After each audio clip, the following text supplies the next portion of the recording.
Hello, everybody, and welcome back to episode 9 of High Street Sports. Ohio State yesterday beat Youngstown State 35-7 in the home opener for this year's football team. It was a game that felt a little bit better on offense, but overall, still there's a bunch of questions on both sides of the ball. Secondary looked good.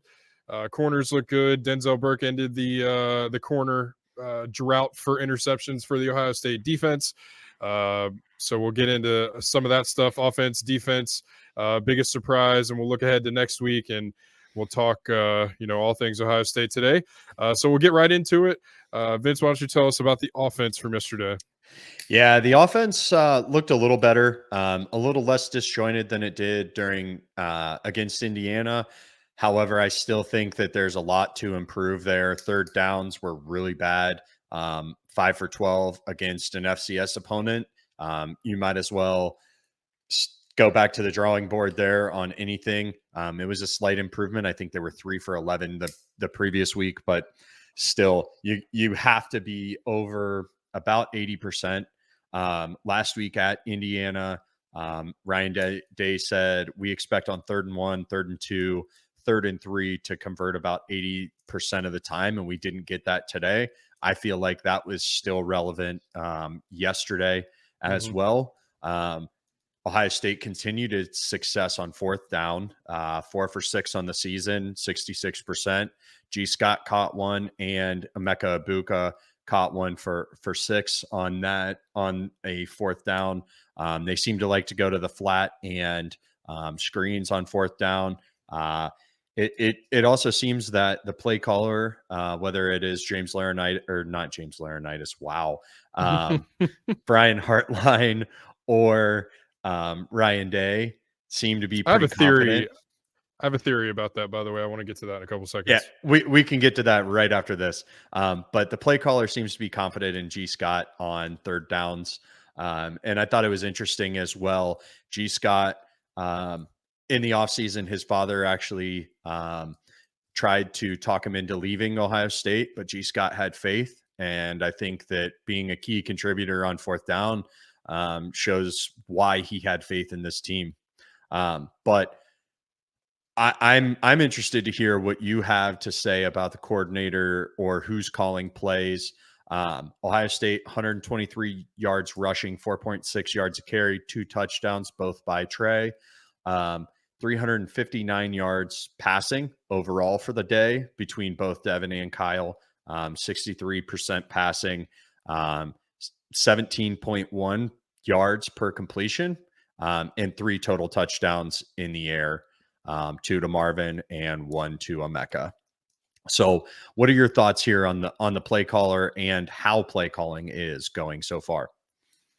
I thought yesterday was definitely more fluid than it was against Indiana. There looked to be, some different looks, different concepts that they ran. Marv's first touchdown seemingly was a break in coverage on Youngstown State's part. But I thought, that play showed the explosiveness that Kyle and Marv can have together. I did notice something a little bit different when Dev got into the game, I think in the 3rd quarter, maybe whenever it was in the second half that he had his first series. Well, it must have been late in the 3rd quarter because it felt like Ohio State only touched the ball once in the 3rd quarter. But I noticed something on the sideline, and when Devin got in the game, they showed Brian Hartline on the sideline, and Brian seemed to be very, very much engaged. And, not that he wasn't earlier in the game when they showed him on the sideline, but it seemed to be a different level of engagement when Devin was on the field. And a light bulb went off in my head. Maybe they're letting Brian call the plays for Devin, and then when Kyle's in the game, then Coach Day still has the play calling responsibilities. And that it seemed like that was the case. I don't know that to be true, obviously. But there seemed to be either entirely a different game plan for when Devin Brown is in the game versus when Kyle McCord is in the game, which to me doesn't make sense. I would feel like you would want them to both run the same offense so you truly get a gauge on what you have with either or behind center. But to me, it felt like yesterday just with how different things were. That shot of Brian Hartline on the sideline really, stood out to me. And it seemed like when Devin was in the game, Brian Hartline might have been the one, to take those play calls. But if that's the case, and if you want to try it against Youngstown State, then sure. But that's got to be cleaned up. Obviously, again, that's complete, speculation. I don't know that to be true in any way. That is a theory that I think could be happening, though. When you want to dip Brian Hartline's toes into the play calling responsibilities, you could kind of get his chance with that other quarterback that goes in the game. How effective and smart that is, it's not for me to decide, but there was, to me, a clear difference in the way the game felt. A lot more designed quarterback runs for Dev, a lot of different looking pass concepts when Devin was in the game versus when Kyle was in the game. Again, to me, seems a little bit counterproductive, but there definitely felt like there was a difference in the play calling when either or were in the game. Yeah, no, I totally agree. And I thought that it did kind of affect the offense. I feel like the offense in the first quarter there before Devin Brown got in was humming along and moving forward. And then you pull Devin in for that first series and it looked disjointed. They had to go for it on fourth down at least once there. Actually, it was once. No, twice, because that was G. Scott's catch and Emeka Ibuka's touchdown on that great block by Cade Stover, just mashing all those guys out of the way. But back to the point, like the play calling did seem a little different. So I wouldn't be surprised if it was a different play caller. But how much do you think that affects the offense? Because it seemed like it was almost two different coaches, or it was almost like a Jekyll and Hyde type of offense when Devin was in there compared to when Kyle was in there. Well, if you look too, obviously, the top two receivers, Marv and Emeka, both played with Devin on the field as well. But it seemed like when Dev went into the game, his two receivers out there with him were Julian Fleming and Carnell Tate, which, again, those are two talented guys. And Carnell has definitely shown that he belongs on the field at Ohio State. But you look out there and there's different personnel a lot of times. I think in some of those drives, Mayan was out there with him instead of Trey. It was just, to me, obviously you have depth and you want to play the guys that deserve to play. And, if that's the case, like I said, right now against Youngstown State, that's fine. But going into South Bend, you can't deploy two different offenses like that. And the offensive line stayed consistent. We'll get to that here in a little bit, but the offensive line stayed consistent, but that seemed to be the really only, like parts that were in there for Devin and Kyle. Now, again, I know that there were, reps where both played with the same personnel on the field, but I did notice that when Devin was in the game, Carnell and Julian were his two receivers that were out there with him primarily. So when Kyle got into a rhythm, and we've seen, with some of the stuff in the Indiana game, and then what we saw yesterday from Kyle, when he gets in there and he gets in a groove and gets comfortable, he can push the ball downfield and he can be a very effective passer. Now, there were a few throws yesterday from Devin that showed that he can get the ball downfield as well. But when you don't give him the same continuity on offense that you give the other, then that makes it hard to really get a read on what you have, especially when it gets down to the stretch and you're going to have your best 11 on the field at the same time. I think it's a little bit of a disservice to not put the same 11 on the field with both of the quarterbacks to see what you truly have in the same concepts. Yeah, and I completely agree with that. I think you need to compare apples to apples in this case, because really I felt like Devin Brown did not play up to the hype, I guess. And I think a lot of that was maybe a symptom of having those first snaps. 36 snaps versus 6 a week ago. So, and he was a redshirt freshman. He was redshirted last season. I think that a lot of that really is lack of continuity for him, and they're trying to run something completely different. I think that that's almost a disservice to the team and to the fans, because you're sitting back here saying, hey, this is a quarterback battle, but you're not giving them as equal of a shot. It's hard to compare the two when you look at it just on the field. Now, that's not to say that when I go back and look at some of the film this week and see the breakdown, will those plays look a lot different? Maybe. Seeing something live in real time on TV is a lot different than watching it on the film. So I'll take that as something that I'm going to go look at this week and say, was Devin really really given a fair shake against Kyle McCord? And then we can kind of figure it out from there. But going along with the quarterback battle here, Devin Brown was sacked twice yesterday. Kyle McCord was kept clean. Devin Brown completed only 50% of his passes, whereas Kyle had a 78.9 adjusted completion percentage. He only had one pressure and one pass batted, 11.1 yards per target, and 2.8 or 2.48 seconds per throw. Devin Brown had an average of 3.45 seconds per throw. So I think Devin's holding on to the ball longer, not as dialed into the game plan as Kyle in that sense. Devin Brown also had that fumble that he self-recovered on the sideline there as well early in the game.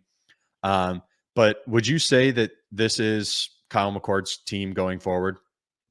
I think the coaching staff has made that pretty clear, and I don't think it's to Devin's fault. I really don't, because like you said, and like we've alluded to, the battle has not exactly been very even when it gets to on-field reps. We can only see so much out of practice, and that's a different story, and what we hear from the coaches is a different story. But ultimately, what it comes down to is, how do you play when you're in the game? And like we said, with the play calling differences and some of the scheme differences that appear to be there, I think it would appear that it's Kyle's game. And now I don't, going into this, and we've talked about it, neither one of us had a preference on which one we wanted or whatever. It's ultimately whoever's going to take Ohio State to where they want to go to accomplish the goals they have out for themselves. But yesterday it became apparent that it is Kyle's team, just by the way that he carried himself on the field, by the way that the game flowed. It's clear that Ryan Day has a preference towards Kyle McCord, and so be it. That is what it is. But Kyle looks confident, man. Kyle was out there. I believe it was a completion over the middle where Kyle dropped back, and he was going through clear progressions. And when they showed the replay on the game, you could see him standing back there, confident in the pocket with the ball in his hands, reading through his progressions, and he settled on his third option, and he made a good throw and completed a ball for an Ohio State first down. So I do think it's Kyle's job. I think it would behoove Ryan to come out tomorrow in his press conference and kind of make that clear. And all credit to Devin Brown and the way that he's carried himself. He seems to be a consummate team guy and somebody that you definitely want in your locker room. But if that's the case, it needs to be made known now. That way you can stop with the splitting the reps, and you can move on to creating a game plan for one person, and attacking the rest of the schedule the way that it needs to be attacked. Yeah, I totally agree. I thought that Kyle's deep balls looked real crisp yesterday. Even talking about the two touchdowns to Marvin Harrison, right? The first one, Youngstown State was playing cover 2. The linebacker blew the coverage, so Marcus Hooker had to come up and play on Emeka, because they put Emeka and Marv on the same side, conflicting the defense. It was a great play design by Ryan Day and Brian Hartline for the offense there. And Marv just ran right by that corner that was sitting in the flat. He didn't have to route him up, nothing, just boom, gone. And Kyle McCord put it right on the money for that touchdown. Marv's second touchdown, Marv was actually in the slot there with Julian on the same side as him. And the defenders didn't even try to stop him. He just ran straight by him. Didn't even it. And this is not to discredit Marv there. He didn't have to do anything but run by those defenders on both of those touchdowns, which is pretty sad when you've got one of the best wide receivers in the country just running right by you. He's not putting on a clinic with his moves or anything, not routing anybody up. It was something special from him. He had 160 yards on 7 catches, 13 total targets, which at a 53.8% catch rate isn't what you want to see in a game against Youngstown State for Marv, but I think he's still getting used to the quarterbacks that are throwing to him. And he definitely has more confidence with Kyle McCord throwing the ball. You can definitely tell that. And I think their connection from playing in high school is apparent there. Mm-hmm. Emeka Ibuka played really well. I thought his Mm-hmm. touchdown on a 4th and 2, I believe, where Julian Fleming and Cade Stover just blew up the coverage. It was a little 3 wide receiver set there. Cade Stover destroyed 2 dudes and then left Julian Fleming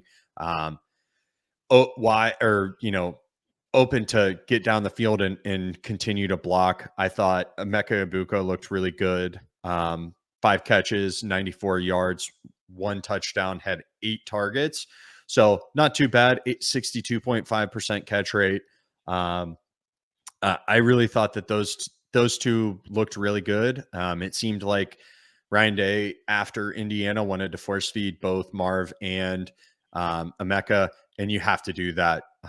But I think one of the big things that I took away from this is Will Carnell Tate. He had that big catch for 20 yards later in the game, but will Carnell Tate become the 3rd receiver in this group by the middle to the end of the season? Very similar to what we saw with Chris Olave his freshman year. Yeah, I think it's clear that you can see that Carnell, like I said, belongs on the field for Ohio State. He has never once looked out of place from the moment he's gotten here. The coaching staff has raved about that. So that's apparent that he fits in and belongs on the field. I still don't want to pass up Julian Fleming because you can really see Julian's impact on the offense so far this season. I felt like his numbers, obviously, when you're behind Marv and Emeka, your numbers aren't going to be what you want them. But Julian gets open. He, yesterday there was a play. I cannot remember for the life of me who the quarterback was in the play. I think it might have been Devin when he tried to force a ball into double coverage, but Julian cooked his corner off the line and was standing pretty much wide open in the end zone. So Julian is, quietly playing really good football. 3 catches for 25 yards, 5 targets, and a 60% catch rate. That's not bad for getting, the 3rd or 4th most targets on the field. And when he's out there, he's an elite blocker. He's just a tough, hard-nosed football player. And that's not to take anything away from Carnell, but I just want to make sure that, people don't lose sight of the impact that Julian Fleming has. But to answer your question, I say all that to say, yes, I do think so. Because, the kid is just electric when he's on the field. He's elusive. He's quick. His routes are pretty good. I mean, he is all that you would like to see out of an Ohio State receiver. And, he's been a couple times, pretty close to getting in the end zone this year. So, and we're only through 2 games. So to your point, yeah, I do think he is. And I think as the season goes and we get, more continuity with the QB1 in that offense, you can see, man, when Kyle McCord is on the field and the offense is humming, it works. And it looks like the offense that you would think of at Ohio State. But yeah, I think so. I think Carnell Tate is, I think he's an elite talent, and I think he will soon be an elite player for Ohio State. I agree. I think he's probably going to be that 3 or 4 wide receiver in Later in the season, I think he's still kind of getting into the swing of things. Hmm. He was he is a true freshman, so Hmm. I'm not too worried about his playing time right now. But I think No. as the games get tougher, if you start seeing him more, I think we've got a good one there. Um, One last thing that I noticed in the pass game was the wide receivers seem to actually be blocking a lot better this week after a Correct. horrible game against Indiana. And I'm not going to lie about that. Like there was a lot of downfield blocking by those receivers that just was not up to par for that room. And it looks like they cleaned that up a lot. Um, and transitioning, talking about blocking, let's talk about the offensive line. Their pass blocking Hmm. was pretty good throughout the game. Their run blocking was mostly good, but they struggled in short yardage situations. Why do you think that Ohio State continues to struggle in short yardage situations on the ground? This seems to kind of be a theme for the last 2 or 3 years. I'm going to start this off by saying this in the nicest way possible. I am a game away from seeing just about all that I need to out of Jimmy Simmons. You want to talk about a Jekyll and Hyde situation? That dude can make a play that makes him look like an All-American one down and look like Isaiah Prince the next, and that's an issue. And you're not out west at San Diego State anymore. You're here at Ohio State, and it's time to be consistent. There's too many penalties. There's too many just straight up missed block assignments on the left side of the line. Donovan Jackson had uh, gave up another free rusher in the first quarter. He had a better game as the game went on, but it seems like there's lapses in judgment by that offensive line. And Ryan Day was visibly pissed off yesterday on the sideline and dropped a few f-bombs after some of those bonehead mistakes. So there's no doubt that left side of the line is an issue. And poor Travion Henderson, man, it seems like every time he touches the ball on a run that's designed to go left, that man just has nowhere to go.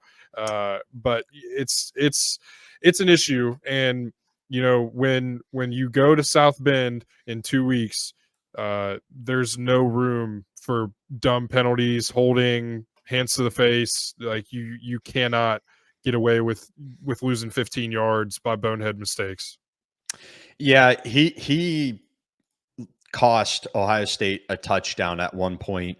Luckily, they were able to bounce back and actually get the touchdown. But Mhm. you can't rip a defender's helmet off as he's trying to get in there and think that that's going to not get called. Like, come on, man. I can understand the Chip Trayanum block that got a touchdown called back.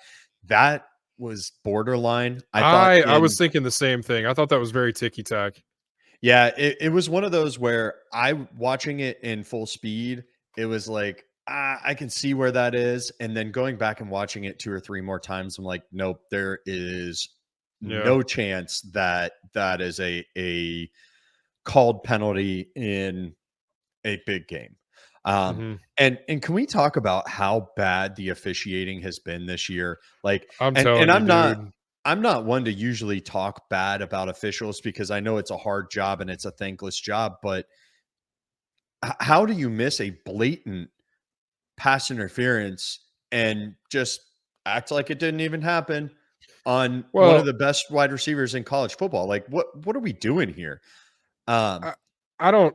And to me, the way that they gathered after every single flag, and it took 30 seconds to announce the penalty every single time, and it was just, that first half was some of the most god awful work that I've seen from a group of officials in some time. They looked lost. None of them looked like they were in sync with each other as far as what was going on in the game. That was about as bad as you can get in a game like that. It was just not a big game, thankfully, and whatever. And Ohio State took care of business, but my heavens, horrible. Yeah, it was frustrating to see those things. And the reason why I call out officiating, I was watching back a little bit this morning and saw Devin Brown on a power, and Chip Trainum had the same block that he got called for a holding down in the end zone on a player, wasn't called. Nothing. All I'm asking for from these officials is consistency. Mhm. Either be consistently good or consistently bad. If you're consistently bad, we at least know that you're bad and that what we're going to get. If you're not consistent at all, we don't know which we're going to get, and then it makes it even harder for the Mhm. team to react. I thought, in the run game, Trey looked like freshman Trey. Yeah. He only had 5 receptions or 5 rushes for 56 yards, but he had two touchdowns, 11 yards per carry, and then had 2 receptions for 18 yards as well. One thing that I wanted to note here that was I thought really surprising for Travion Henderson was a 76.6% pass grade per PPF. So he is pass blocking better. Mhm. And I think actually last week when you watched the film back, he was one of the best. There was a couple of times where he took on some blocks and just did it exactly how it's taught. So I think that things are looking up for Travion Henderson. Chip Trainum had 6 rushes for 20 yards, 3.3 yards a carry. Mayan Williams had 6 for 25 and 4.2 yards a carry. Do you think that Trey has solidified himself as the number 1 going forward, or should we stay by committee? I think anybody that watches this show knows my opinion of Travion Henderson. He is clearly, when healthy, the best running back on this team. He's the running back number 1, and that's not even close. Whoever you want to trot out after that is, it's on the coaching staff for the flavor of the day. But Travion is the best running back on this team. It's not close. In my mind, still think that Chip needs to get out there and get some plays. It kind of seems like it's a lot of who's healthier between Chip and Mayan on touches, but I think that's yet to be seen. And then Chip also has kind of that fullback role in short yardage and goal line situations, and I think we need to employ that a little more on third down. Maybe that might help a little bit. And maybe even go look at what Penn State's doing, or what Indiana did last week with 2 backs in the backfield. Penn State had some really good runs with 2 and 3 backs in their backfield, kind of running some old school style offense, but out of the shotgun. I think that you need to maybe look at some of that stuff as well, especially on the short yardage plays, because then you have a lead blocking running back, and you also have a really good back there. And maybe it's other ways to help that offensive line out on those short yardage situations. What are your thoughts on Well, that?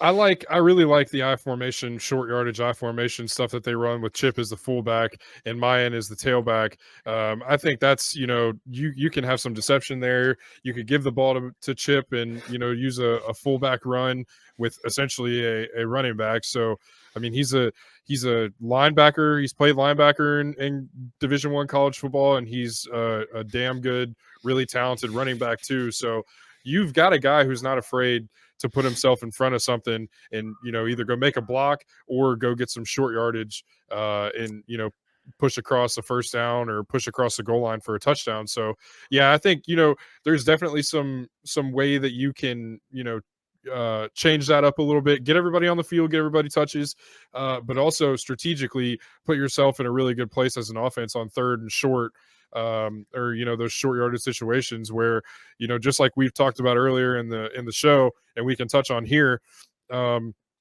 third down has been awful in the first 2 games, and Mhm. it's particularly been third and short. And on 3rd and 2, 3rd and 1, I don't see any reason why Ohio State gets stopped by Youngstown State on a short yardage situation like that. They should have been able to impose their will and push Youngstown State's defensive line back far enough to get a yard or 2, and sometimes they couldn't.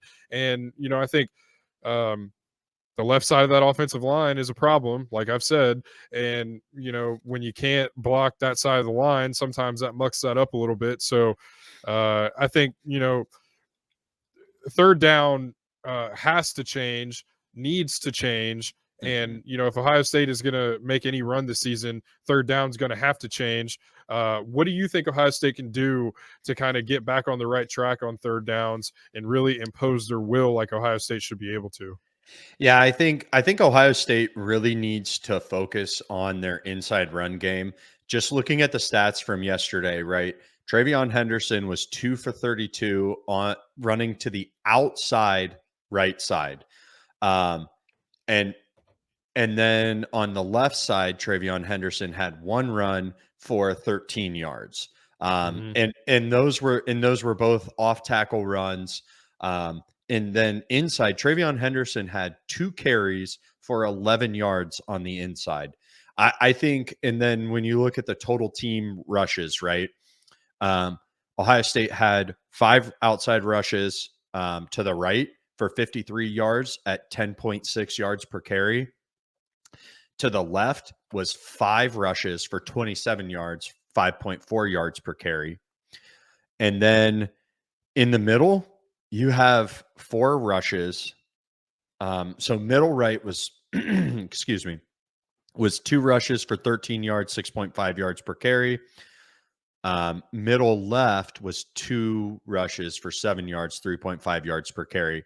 So I think the interior run game is really what is holding this team back right now. And I feel like it's been a problem for not just this year, but the last probably 3 or 4 years at least.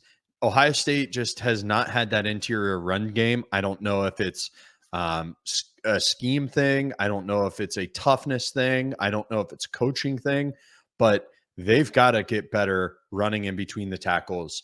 And I think once you start doing that, then you'll be able to convert those third downs, because if the defense can, just play outside and not worry about the middle, of course you're going to get stuffed on third down Mm-hmm. every single time.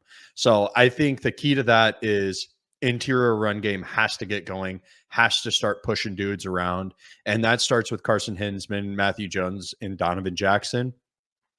And one thing I noticed last week from watching the film was Donovan Jackson and Matthew Jones actually played fairly well, but where they got caught was always trying to make up for what their first time starter tackles were doing, or Carson Hinsman in the center. So I really think that we're not looking at those guys enough because of the 3 new guys on the line. And they're actually picking up some of those mistakes, but you can only do so much as an offensive lineman. You really need a 5-man unit to go out there and play together to win championships. Yeah, no, I agree. We said it in the season preview that this season is going to go where the offensive line allows it to go, and in order to get there, Ohio State's going to need to improve mightily in that offensive line unit as a whole. Pass pro has been pretty good, but the run game right now, the offensive line has to get better at run blocking. Do you think this is a symptom of the lack of recruiting that in lack of wins that Greg Studwara had when Yes. he was here? Yeah, I think there were too many offensive line misses in recruiting, and that's showing up now with the depth and with the overall shape that Ohio State's offensive line is in. Yeah, I think you're right. I think that I think I can't think of his name right now, the offensive line coach. It's Josh Fry. Yes, Justin Fry. Thank you. Justin Fry. Josh Fry. Yes. Jesus. Well, there's so many Joshes in that room that it's easy to just go Josh. Too many J's. But Justin Fry, I think that he needs at least one more year before we can say whether he's a good coach or not. I think that he is a good coach. Don't get me wrong. But as far as recruiting, I think we need to see one more recruiting cycle before we can say definitively that this offensive line is going to improve going forward. Yeah, no, I agree with that. There's still some more that needs to be shown. But and I'm not off the bandwagon by any means, but it's just there's things that need to improve. And we're already 2 games into this thing, and which sounds crazy to say, but it goes by fast. And if you don't figure it out quick, then you could get behind the 8 ball. Oh yeah, it's a speeding train, and once you get off of it, it's hard to get back on. So, Mm-hmm. um, but speaking of speeding trains, let's transition over to the defense because I felt like Youngstown State was a slow moving train for Mm-hmm. most of the game and especially that third quarter. Youngstown State had 34 minutes time of possession against Ohio State, which I thought was not good enough by the defense, right? Mm-hmm. You got to get them off the field. You can't continue to give them third downs. You have to get third and outs or three and outs. And I didn't see enough of those. Youngstown State was 7 for 15 on third down, which that's not very good, but It's the inexcusable. the defense has to get better. They should have probably been maybe 4 for 15 on third down. I feel like that is more of a reasonable number versus the opponent that they were playing. But there were some good things. Denzel Burke had the first interception by a cornerback since 2021, first of the Jim Knowles era. And then I thought overall the defense played decent. There were some miscues though. What are your general thoughts on the defense here? I thought the defense looked really good again, for the most part. There's obviously, again, you would like to see, that time of possession for a team like Youngstown State shrink into the, really the low 20s, if not in the teens. But it just, it is what it is. There's been a lot of talk about the clock rules and how they've affected the game. And it really has turned into a situation for Ohio State in the first 2 games that has really kind of mucked things up a little bit as far as the flow of the game goes. And that's affected the offensive side of the ball and the defensive side of the ball. And but one of the issues on defense is that, against a team like Youngstown State, you've got to get off the field, and they couldn't in the third quarter, which was a little shocking, a little bit concerning. But I thought as a whole, Denzel Burks has continued to show that, again, once he's healthy, he is a first round talent. And he's playing with a lot of confidence right now, and as he should be. But a problem, and we'll get deeper into it in a second, is the defensive line needs to do much better. Especially the defensive ends. And I'm over Cameron Martinez. I don't need to see him on the field anymore in starter snaps capacity. He got absolutely just sauteed in that play yesterday. And I'm officially over the Cam Martinez experiment. It failed. Yeah, I thought his one and only play there early in the game in the first quarter was probably one of the worst plays I've seen in a long time. Oh, Probably it was dating back to last miserable. season when he was getting cooked as well. But it's just not acceptable anymore. Jordan Hancock actually started coming in when Sonny was going off the field instead, which I thought Mhm. was a A which lot I don't better. understand. I don't understand the reasoning behind not putting him in there in that nickel spot um, from the get go. But Cam Martinez is just not it. He's a good athlete. Don't get me wrong. He's just I don't. He looks like a fish out of water at that nickel spot. It's I awful. yeah. I think he was a quarterback coming out of high school, and they were going to and returned kicks and punts, I think, and they were trying to turn him into a Darren Lee type of player where he just was an athlete that they were like, okay, he's raw, but we can put him in a skill spot because he's got all those skills. I'm not sure if it's just experience or if he just can't move his body right or what, but man, he just continues to get cooked. Um, it was good to see Jordan Hancock get some playing time, though. I thought he did decently well stepping in there, but I don't understand why you take Sonny Styles off the field at all. In my mind, I don't think he needs to come off the field in rare situations, maybe.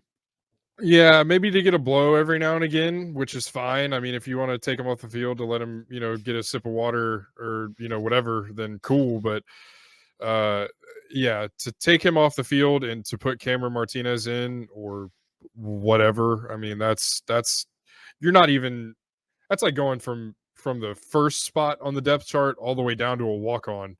I mean, as far as the performance goes, I mean, that was just it's pitiful. Uh, and I'll tell you one person again that I was kind of not really pleased with, and who made a really, really almost pretty bad mistake was Jihad Carter.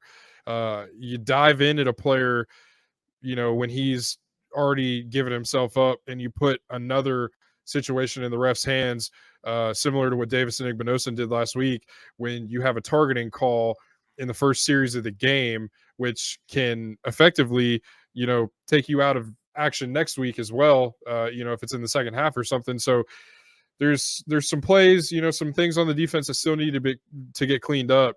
But for the most part, I thought yesterday was pretty good again. Yeah, and just some more context on Cam Martinez. His one target gave up 36 yards, which is pretty poor Mhm. there. But yeah, Jihad Carter, he came in after Malik Hartford made a mistake and down toward the end zone on that first drive. And I don't think Malik Hartford saw the field after that. So Jihad Carter really needs to step up and show that he is one of the older guys in the room. I mean, he was a transfer from Syracuse, had played at Syracuse, obviously decent enough to play here. So not sure why you make that bonehead mistake, but you got to just hurdle that guy instead of trying to go down like you're going to hit him, because when he and now we watched it in slow motion, so it could have been faster on the field, but it looked Yeah, like 100%. he definitely ducked his head after the quarterback had started to slide, right? So it's like, come on, man. Like, I know you're trying to go get a hit and it's a little bit of a bang bang play, but you got to be smarter like that. Mhm. And don't bend at the waist if you're going to do that. Keep your head up and your shoulders up, because essentially what he did was I mean, if the quarterback's head is up a little more, that's a targeting call and you're out for Yeah. the second half and the first half of Western Kentucky. Yeah. In my mind, it's inexcusable.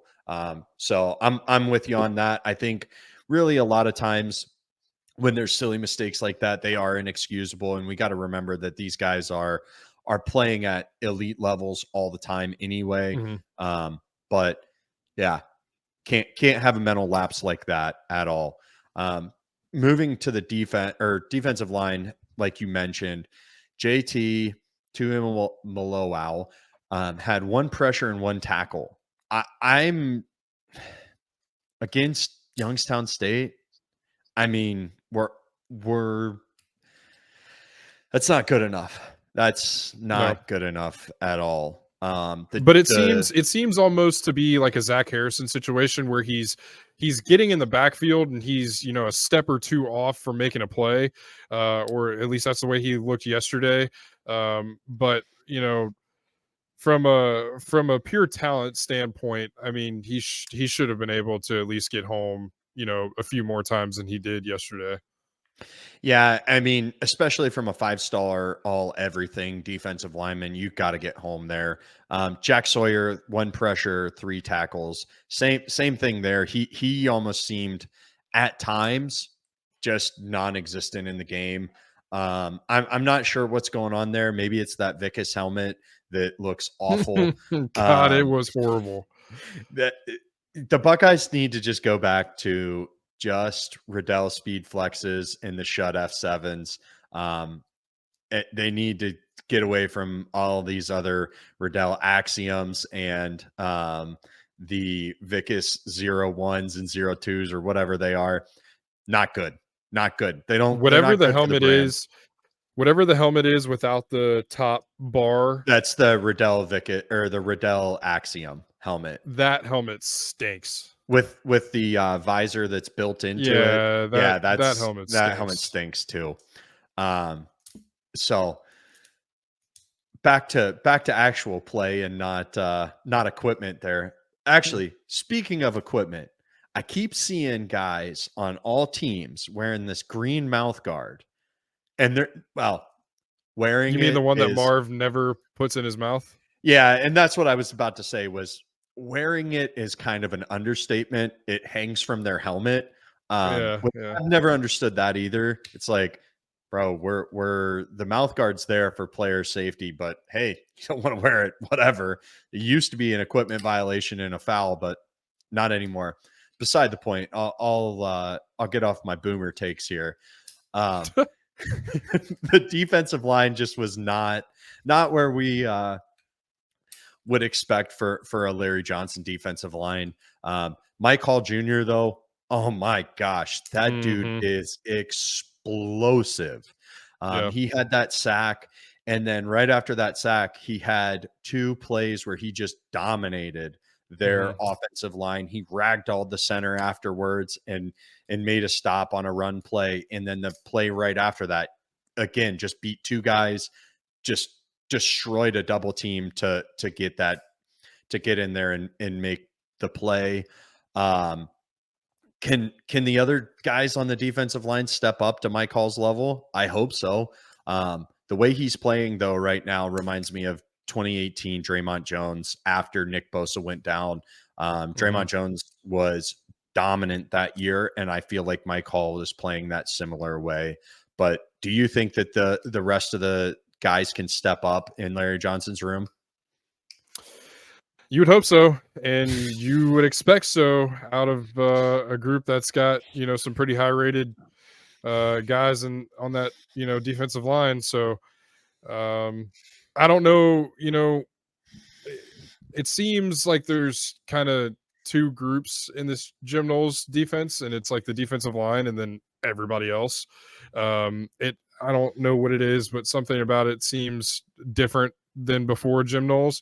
But when they send that, zero blitz with the linebackers and everybody on the defensive line going, it's effective in the way that it throws the quarterback off and stuff like that. But then again, you're man everywhere else on the field, so it leaves a lot of room to get beat. But it all comes down to if they can get home and get pressure, and if those defensive ends, and you got to see more out of Jack Sawyer. I mean, like Mhm. you noted, 1 pressure, 3 tackles. That's not good enough. Out of JT Tuimoloau, 1 pressure, 1 tackle. That's also not good enough. So Mhm. it needs to get better. It needs to improve. And I've been on the record before of saying that I have not lost faith in Larry Johnson, and I still haven't. But I need to see more from that unit. Yeah, I totally agree. I think that Larry Johnson is a Hall of Famer, and probably the greatest defensive line coach in football history. I don't think that there is anybody that stacks up to him ever. Mm-mm. Mm-mm. Period. The end. Um, but 8 total pressures and 2 sacks for a team that had the ball for 36 minutes. That's not what you No, expect there. it's not good. Out of And an FCS team, that's not good. no, and Tommy Eichenberg was the other sack. So it's Mm-hmm. not like the defensive line had 2 sacks. No, they only had 1, and it was Mike Hall Mm-hmm. Jr. Um, and that really brings me to, can the secondary hold up if the defensive line is not doing their job? And really that question's going to be something that we may get a good answer to this week, as Western Kentucky is an air raid type of team. But what are your thoughts there?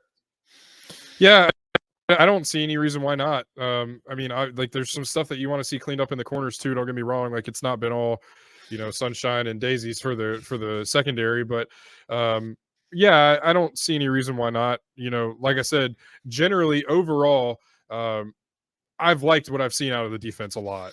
And, there's just little things that you got to clean up. Pressure on the defensive line is one. And some of the, little miscues in the secondary are another. And I think that, with Ohio State's talent, the way that they've got the defense designed and the personnel that they have on the defensive side of the ball, they're an elite defense.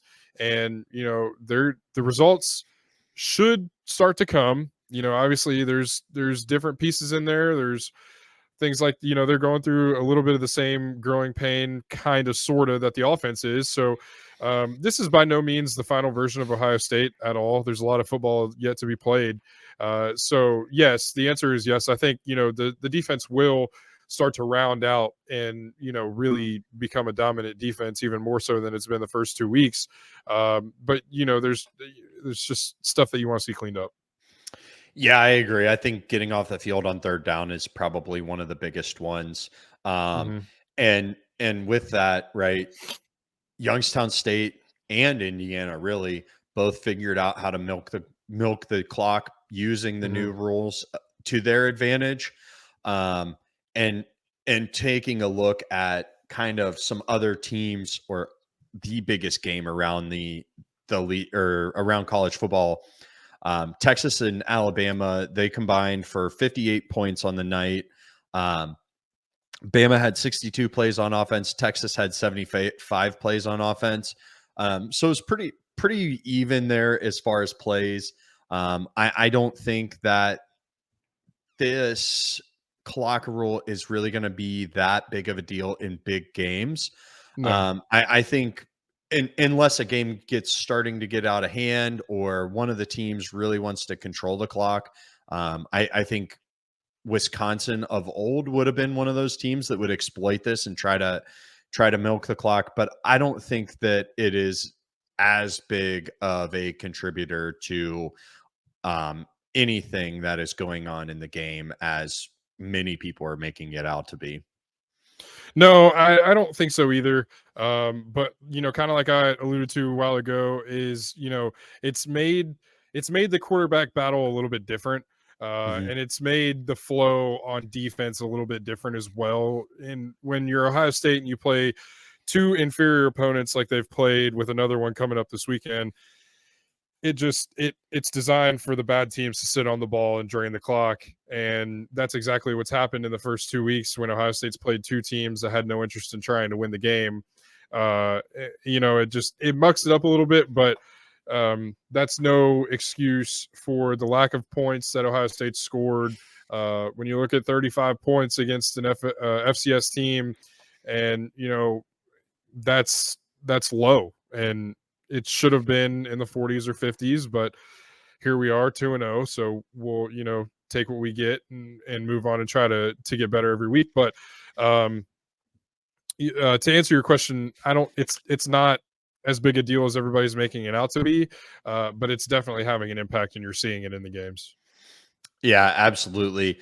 But I really do think that this team is going to be really as good as they can defend the pass going Mm-hmm. forward. And with that, do you think that right now, with the level that Denzel Burke is playing, do you think that he could be the next BIA first rounder?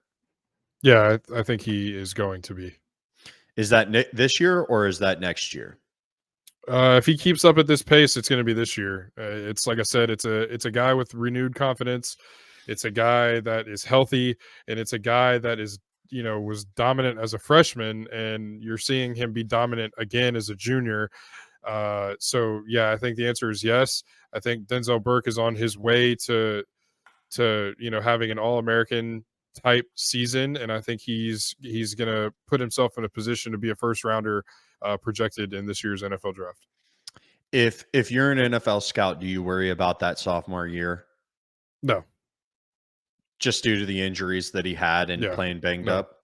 no. Okay. I have, and it's like last year was frustrating for sure. But when you put yourself in Denzel's shoes and you have the expectation coming off of freshman year, that was successful like it was, and then you get hurt in the first scrimmage of fall camp last year.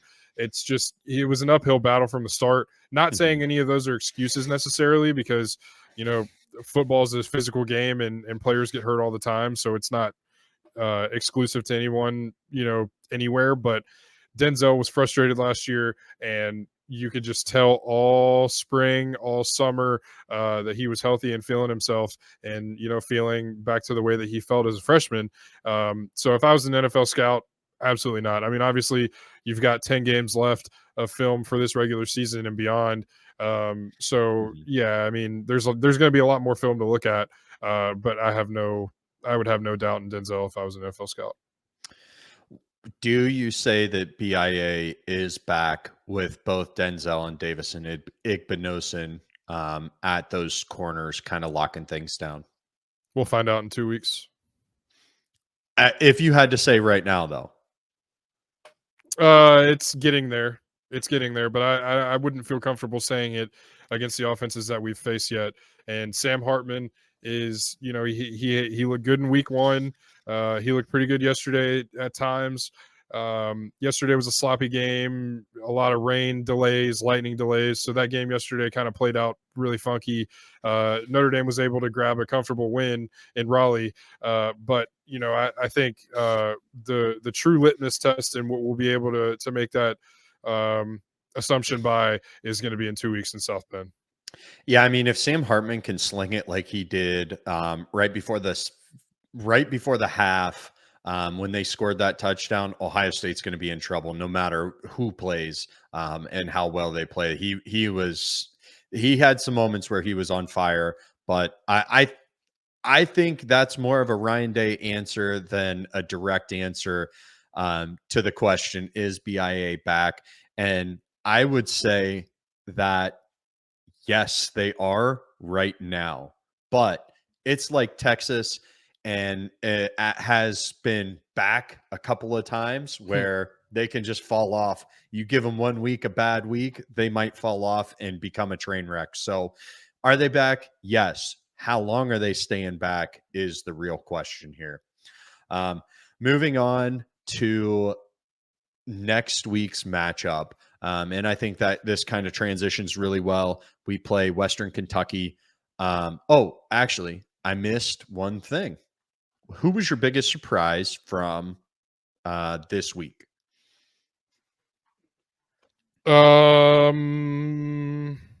Is this limited to one side of the ball or the other, or no? No. Whoever. I'm going to give my biggest surprise / my Buckeye leaf for the week is the special teams kick coverage unit. Yeah, that Listen, I said last week, and I don't know if Parker Fleming watched the show that we had last week or not, but let me tell you what, that was a pretty good looking unit. Not exactly back to the Urban Meyer special teams units, but that was a breath of fresh air. I cannot remember at what point in the game it was, but there was a little bit of a shorter kickoff, landed probably around the 10-yard line or so, and there were 4 red shirts on that ball like that. And you want to talk about a step forward? That special teams unit took a step forward this past week, and man, oh man, was it a welcome sight. I think part of that had to do with Jim Tressel being in the building. I don't doubt that. I mean, seriously, the guy who invented special teams, or at least you would think the way he punts the ball and believes that is the most important part of the game. I can't even flip say that field, with a baby. Straight face. Flip the field, baby. But no, I agree. There's a reason there wasn't a special team segment this week, because they were good. It was good, and they were what is to be expected. And I'll never forget, I believe it was Drew Chrisman against Michigan State a couple of years ago, when he had like 8 punts and all of them were right around 50 yards and flipped the field. It was a windy game, and they brought him in after the game to speak to the press, and he's like, I don't know what to do. Yeah. They never want to talk to me. Why do they want to talk to the punter today?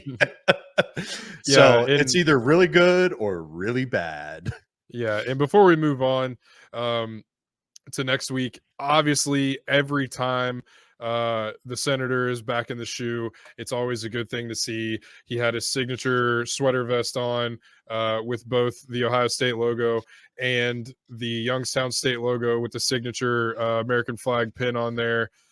So it's always good to see Coach Tress back in the shoe, and I thought it was pretty cool that Youngstown State's head coach wore a sweater vest as well with the JT on the back of it. So salute to you, Coach Tressel. Good to see you again. Always good to see you back in the shoe. Yeah, love to see Jim Tressel back. But I think my biggest surprise was actually a disappointment, and that was the defensive ends. I thought that JT and Jack Sawyer were going to eat, and this was going to be one of those games where they just had two or three sacks each, had a good time, built some confidence, but instead I'm not feeling very confident with them going forward. Now, that's not to say that they're not extremely talented young men who can turn it around next week. That is 100% true. And I think that both of them definitely can do that. And I think that's going to be one of my keys next week to watch them, especially with this Western Kentucky offense that has thrown for 578 yards and 6 touchdowns in 2 games. They tend to run a air raid offense. About 70% of their plays are pass plays. So I think that you're going to see the pass rush make a big difference here. Yeah, no, I agree. Excuse me. We talked about it a couple weeks ago. Those successful Ohio State teams had a dominant defensive line that could get pressure, that would allow the corners to really, lock in coverage and make plays in the secondary. And it seems that the defensive line has kind of switched from the dominance being on the ends into the dominance being on the interior, which is fine, but you want to see the line as a whole, as opposed to, one section of the line be dominant versus the others. So, the real test for this weekend going forward is, can Larry pull the group together and, make it so that all of them are working in sync, rather than the, interior of that defensive line be the heavy versus the outsides, just kind of almost being there as support. But yeah, I think, this week it would really, be nice to see some fire in JT Tuimoloau and Jack Sawyer, and I want to see more Kenyatta Jackson as well. Yeah, and one thing you mentioned there that kind of got me thinking about this past week against Youngstown State. I know it was the home opener, and I know it was an FCS team, but the shoe cannot be a cemetery. That's what I felt like the shoe was, and I think a lot of the performance is based upon the shoe just being boring. I mean, I've always been a guy that's like, yes, the shoe is a sweet place to go, but I think with tickets being over $100 face value for C-Deck, actually for everywhere, but for C-Deck for games like this, it's like I can't get into going to a game because it's just too expensive. I'd rather watch at home and in an environment that I can control. But in the days of a raucous crowd seem to be kind of waning. What do you think about that? I think you said it in the first part of that statement. It was an FCS team. It's Youngstown State, and who the hell cares about playing Youngstown State?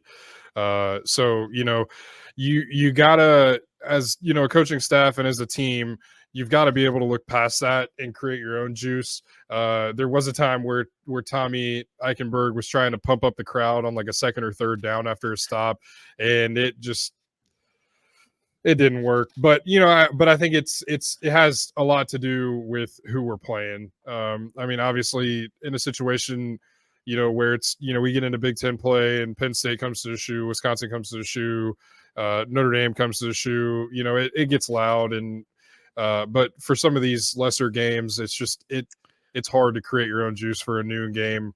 against Youngstown State. But that's no excuse. You gotta roll with it and make do with what you got and play the game hard from start to finish.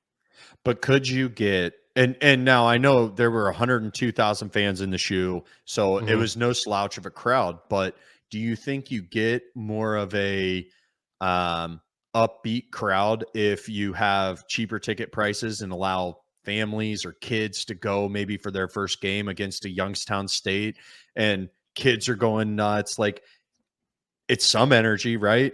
And what happened to the stadium DJ too? He's not there anymore, Well, and he stunk anyways. Let's yeah, be honest. I agree with that, but at the same time, it's like you got to create some sort of energy in the stadium, and I feel like that is on the Ohio State athletic department for not evolving with what fans are seeing in other stadiums as well. I think Ohio State really lacks that game day experience in the shoe, and I think that leads to some of these. Yeah, and there's something to be said for that, and maybe they need to take a step back and look at the game day presentation. I don't know if we necessarily need all the flashy LED lights that change colors and all that Alabama and Tennessee, and Georgia, and all those teams are doing. That's fine, but like I said, it does nothing for anybody except for Youngstown State getting the paycheck when an FCS team comes to Columbus. And that was the first time Ohio State's played an FCS team since 2013, I believe, when they played Florida A&M. So I could be wrong on that, but FCS teams don't come to Columbus very often.